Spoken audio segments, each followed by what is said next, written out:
I don't know about you, but I've got two types of friend. There are the friends that are with you when you're having a good time. They want to party with you, they're out all night. When times are going well for you, they're having a good time too. They're my fair weather friends. Then there are the friends who are a little less exciting. They're with you through bad times and through good times. Maybe they're not the ones you want to spend all night at the pub with, but nonetheless, when you're having a bad time, they're there to help. Okay? Well, stocks can be divided into those two camps, roughly speaking. Okay? Except stock markets call the ones who are your fair weather friends cyclical, and they call the ones that are there through thick and thin defensive. And just as when you're having a bad time, you want the solid, slightly less exciting friends who will actually lend you a helping hand. Well, when stock markets are having a bad time, when markets are crumbling, you want to be in defensives most of the time. So, what makes a stock defensive? How would you go looking for such a thing, and why would it help you? That's the subject of this particular video. And at the end, I'll give you a couple of ideas as to some other videos you can look at if what I'm saying needs a bit of background context. Okay, so what are defensive stocks? Well, in a nutshell, companies can be broadly speaking divided, and are divided by fund managers and the like, into two types. There are the ones that make the stuff you kind of have to have, the essential items that you need every day, day in, day out, whether you're owning massive amounts of money, if you're lucky enough to do that, or whether you're really on your uppers financially. And then there are the firms that make the stuff you can afford, frankly, to sometimes go without. Right? So there are firms that make essential, and there are firms that make non-essential items, or if you want to see it another way, these are all words that are used. There are firms that make almost the non-discretionary items you buy every week at the supermarket, and there are the ones that make the discretionary items you buy. Now, opinion is naturally slightly divided on what these items are, but have a think about it. Stuff that you can't really do without, even in a recession. In a recession, let's think about me. I still need to shampoo my hair. I don't cut back on hair washing just because we're having a financial downturn. I still need to use the bathroom. I still need to cook. I still need water running through my taps. I still need a drink at the end of the week. If I was a smoker, I would still need the odd cigarette. All right? And those are going to be the absolute last things I would cut out of my life, even assuming I could. I've still got to heat my house. All right? So there are items really that are pretty much things I have to spend money on no matter what. Okay? There are other things, frankly, I don't. New cars, for example. Holidays, for example. I mean, lovely to have a holiday, but you can cut back. You can take fewer of them. You can cut them out of your budget altogether. I wouldn't say necessarily I'd recommend it. All right? That new car doesn't need buying this year. It could be bought next year, for example. Okay? Look around at the property market. There are people in downturns who suddenly think, oh, I can't afford to buy a second house. Lucky enough to buy the second house first time around, but I can't afford it anymore. I've got to sell it. All right? So construction can take a beating. Manufacturers quite often have a bad time because people are buying less toys, less electrical goods, that kind of stuff. All right? So that means that firms, from an investor's point of view, can be broadly split into the kind of cyclical firms that make the stuff that frankly you buy loads of when times are good, but less of when times are bad, and the ones that make the stuff, household goods and so on, that you need all the time. All right? That's useful because as an investor, you really want the steady eddies when times are bad. Okay, so how do you find these steady eddies? Because it's no good just taking that list of firms I said that were defensive, household goods, food, power, water, tobacco, alcohol, and go, well, I'll just find one of those. All right, because you might find one and it turns out to be a bit of a duffer. So what makes a solid defensive stock? Not just any old defensive stock. Okay, one you can rely on, one that will still be around in 5 to 10 years' time, won't disappear on you overnight. Okay, well, here are some clues. Number one, look for nice, steady, stable cash flows. Firms that sell things day in, day out. Household goods firms, for example, utilities firms that charge quarterly, money coming through the door as far as they're concerned on a regular basis, because that means they can pay steady, regular dividends.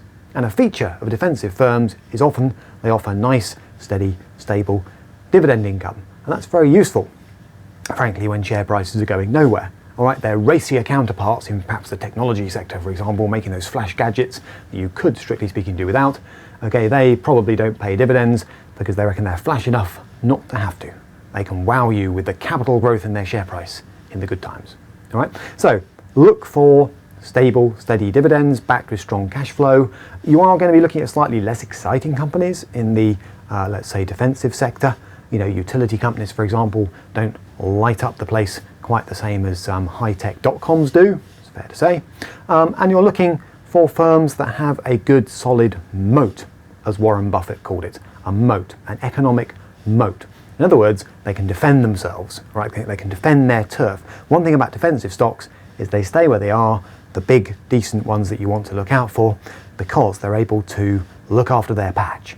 Okay, so what makes a decent moat? We'll finish this video on that point. Okay, well, Michael Porter, Harvard professor, came up with 5 factors that will help you identify a firm with a strong or wide moat, if you like, as opposed to one that could come clattering down the moment economic conditions change. All right? What he said was, number 1, good, solid, strong defensive firms with wide moats tend to be in low competition sectors. All right? What makes a low competition sector? Not that many players, okay, and quite often barriers to entry. All right? That was point number 2 that he made. So you want low competition, high barriers to entry, and also a barrier to entry. It stops the little whippersnapper firms getting in too quickly and taking away a defensive firm's turf. Okay, regulators can do that in the water industry, for example. Prices and so on are regulated, or it might be that it requires a huge amount of capital to set up the firm in the first place. All right, so you can't just jump in as an upstart because no one will finance the kind of growth you need to become a big defensive firm.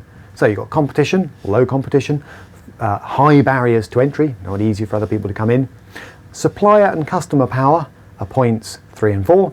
You don't really want to buy into a firm that has one big supplier, because if that supplier starts turning the thumbscrews, your firm's in trouble.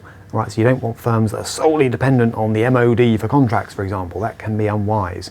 And you also want firms that have a wide customer base, right? Because if a customer walks and leaves your defensive firm, you want them to be able to survive. All right, so you want, ideally, these firms to be multi-supplier and multi-customer. That way, if one supplier or one customer starts causing them trouble, they can weather it out. Okay, they can almost do without them, if you like.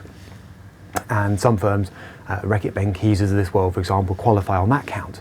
And then substitutes. What you don't want is a firm in a nice space in the market, generating good dividends, to suddenly find it's obsolete. All right, because it's suddenly been taken over by the latest technology. All right, you don't want to be in vinyl records when CDs come along, for example. All right, so how easily can the firm's products be substituted? All right, and what I mean by that is not, I can choose which type of cigarette I smoke. Yeah, I know that. All right, there are still not that many tobacco firms out there, for example. It's more about, has someone invented a replacement for the cigarette? All right, well, they haven't, as far as we know, but if they were to, that could put the whole business of making cigarettes into some trouble. Okay, so what we're saying is basically some firms have defensive characteristics, some have more cyclical characteristics.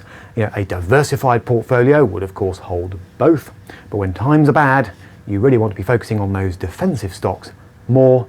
And what this video has done is hopefully indicate a few sectors where you can find them, 1 or 2 tests to apply, and giving you an overview of something called the 5 Forces by Michael Porter, which tell you how to hunt down those firms with a decent, wide economic moat. Now, for anyone who thinks that was a fairly whirlwind tour, here's a few other places you can go for a little bit more information. For information about cash flow and balance sheet strength, see my video on what is a balance sheet. Okay. Also take a look at what is profit. All right. And if you want background to the markets in general, try checking out videos like what is a stock exchange, okay, and also my introduction to financial markets. They will offer a little bit of context on what I've just said about the importance of hunting down the right defensive firms as an investor.